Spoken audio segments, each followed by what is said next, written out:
السلام علیکم۔ آج میں آپ کو باب 17 کا اگلا حصہ باب 18 بتاؤں گی۔ تو شروع کرتے ہیں۔ مردوں میں سب سے پہلے سیدنا ابو بکر رضی اللہ عنہ ایمان لائے۔ آپ نبی کریم صلی اللہ علیہ وآلہ وسلم کے پہلے ہی دوست تھے۔ حضرت نبی کریم صلی اللہ علیہ وآلہ وسلم اکثر ان لوگوں کے گھر آتے اور ان سے باتیں کیا کرتے تھے۔ ایک دن حضرت حکیم بن حزام رضی اللہ عنہ کے پاس بیٹھے تھے کہ ان کی ایک باندی وہاں آئی اور کہنے لگی، آج آپ کی پھپھی ختیجہ نے یہ دعویٰ کیا ہے کہ ان کے شوہر اللہ تعالیٰ کی طرف سے بھیجے ہوئے پیغمبر ہیں، جیسا کہ موسیٰ علیہ السلام تھے۔ حضرت ابو بکر رضی اللہ عنہ نے جو ہی حضرت حکیم رضی اللہ عنہ کی باندی کی یہ بات سنی، چپکے سے وہاں سے اٹھے اور نبی کریم صلی اللہ علیہ وآلہ وسلم کے پاس آ گئے۔ آپ سے اس بارے میں پوچھا۔ اس پر آپ نے حضرت ابو بکر رضی اللہ عنہ کو وحی آنے کا پورا واقعہ سنایا اور بتایا کہ آپ کو تبلیغ کا حکم دیا گیا ہے۔ یہ سنتے ہی حضرت ابو بکر رضی اللہ عنہ نے یہ عرض کیا، میرے ماں باپ آپ پر قربان، آپ بالکل سچ کہتے ہیں، واقعی اللہ کے رسول ہیں۔ آپ کی اس طرح فوراً تصدیق کرنے کی بنا پر نبی کریم صلی اللہ علیہ وآلہ وسلم نے آپ کو صدیق کا لقب عطا فرمایا۔ اس بارے میں دوسری روایت یہ ہے کہ صدیق کا لقب آپ نے انہیں اس وقت دیا تھا جب آپ معراج کے سفر سے واپس تشریف لائے تھے۔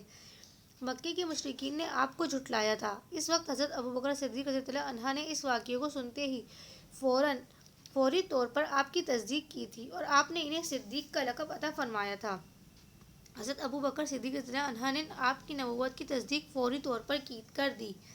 حضرت ابو بکر رضی اللہ عنہ کا نام نبی اکرم صلی اللہ علیہ وآلہ وسلم نے عبداللہ رکھا، اس لیے کہ اس سے پہلے ان کا نام عبد القعبہ تھا۔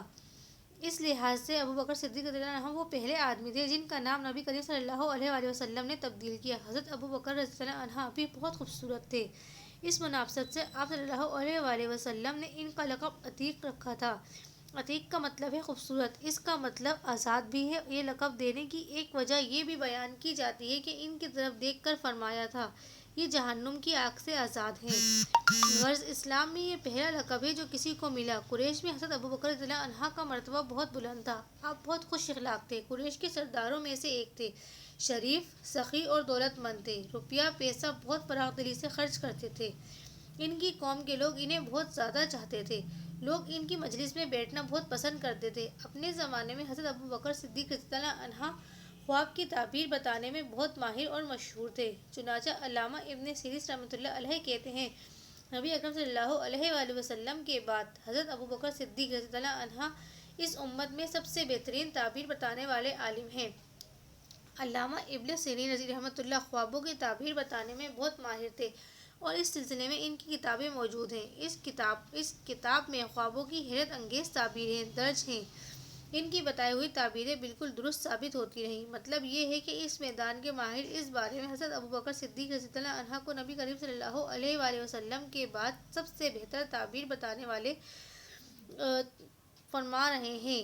ابو بکر صدیق رضی اللہ عنہ نسب نامہ بیان کرنے میں بھی بہت ماہر تھے، بلکہ کہا جاتا ہے کہ اس علم کے سب سے بڑے عالم تھے۔ حضرت جبیر بن مطعم بھی اس علم کے ماہر تھے۔ وہ فرماتے ہیں، میں نے نسب ناموں کا فن اور علم اور خاص طور پر قریش کے نسب ناموں کا علم حضرت ابو بکر صدیق رضی اللہ عنہ سے ہی حاصل کیا ہے، اس لیے کہ وہ قریش کے نسب ناموں کے سب سے بڑے عالم تھے۔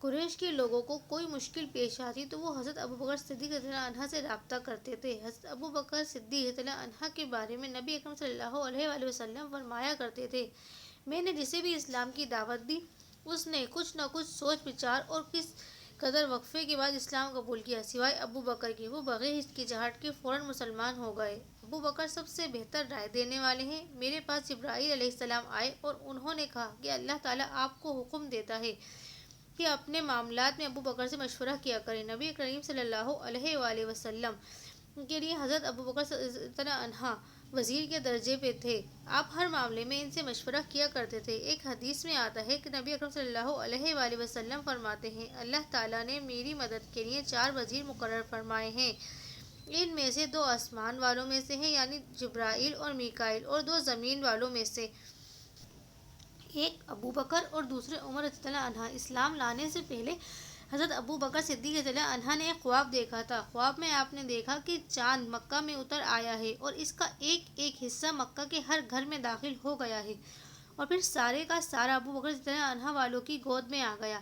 آپ نے یہ خواب ایک عیسائی عالم کو سنایا۔ اس نے اس خواب کی تعبیر بیان کی کہ تم اپنے پیغمبر کی پیروی کرو گے جس کا دنیا انتظار کر رہی ہے اور جس کے ظہور کا وقت قریب آ گیا ہے، اور یہ کہ پیروکاروں میں سے سب سے زیادہ خوش قسمت انسان ہو گئے۔ ایک روایت کے مطابق عالم نے کہا تھا، اگر تم اپنا خواب بیان کرنے میں سچے ہو تو بہت جلد تمہارے گاؤں میں سے ایک نبی ظاہر ہوں گے، تم اس نبی کی زندگی میں اس کے وزیر بنو گے اور ان کی وفات کے بعد ان کے خلیفہ ہوگے۔ کچھ عرصے بعد ابو بکر صدیق رضی اللہ عنہ کو یمن جانے کا اتفاق ہوا تھا۔ یمن میں یہ ایک بوڑھے عالم کے گھر ٹھہرے۔ اس نے آسمانی کتابیں پڑھ کر رکھی تھیں۔ ابو بکر صدیق رضی اللہ عنہ کو دیکھ کر اس نے کہا، میرا خیال ہے تم حرم کے رہنے والے ہو، اور میرا خیال ہے تم قریشی ہو اور تیمی خاندان سے ہو۔ ابو بکر صدیق رضی اللہ عنہ نے جواب میں فرمایا، ہاں تم نے بالکل ٹھیک کہا۔ اب اس نے کہا، میں تم سے ایک بات اور کہتا ہوں، تم ذرا اپنا پیٹ پر سے کپڑا ہٹا کر دکھاؤ۔ حضرت ابو بکر صدیق رضی اللہ عنہ اس کی بات سن کر حیران ہوئے اور بولے، ایسا میں اس وقت تک نہیں کروں گا جب تک کہ تم اس کی وجہ نہیں بتا دو گے۔ اس پر اس نے کہا، میں اپنے مضبوط علم کی بنیاد پر کہتا ہوں کہ حرم کے علاقے میں ایک نبی کا ظہور ہونے والا ہے۔ ان کی مدد کرنے والا ایک نوجوان ہوگا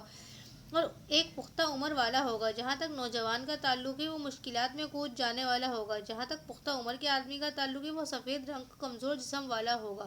اس کے پیٹ پر ایک بالدار نشان ہوگا، حرم کا رہنے والا تیمی خاندان کا ہوگا۔ اب یہ ضروری نہیں کہ تم مجھے اپنا پیٹ دکھاؤ، کیونکہ باقی سب علامتیں تم میں موجود ہیں۔ اس کی اس بات پر حضرت ابو بکر صدیق رضی اللہ عنہ نے اپنے پیٹ پر سے کپڑا ہٹا دیا۔ وہاں ان کی ناف کے اوپر سیاہ اور سفید بالوں والا نشان موجود تھا۔ تب وہ پکار اٹھے، پروردگار کعبہ کی قسم، تم وہی ہو۔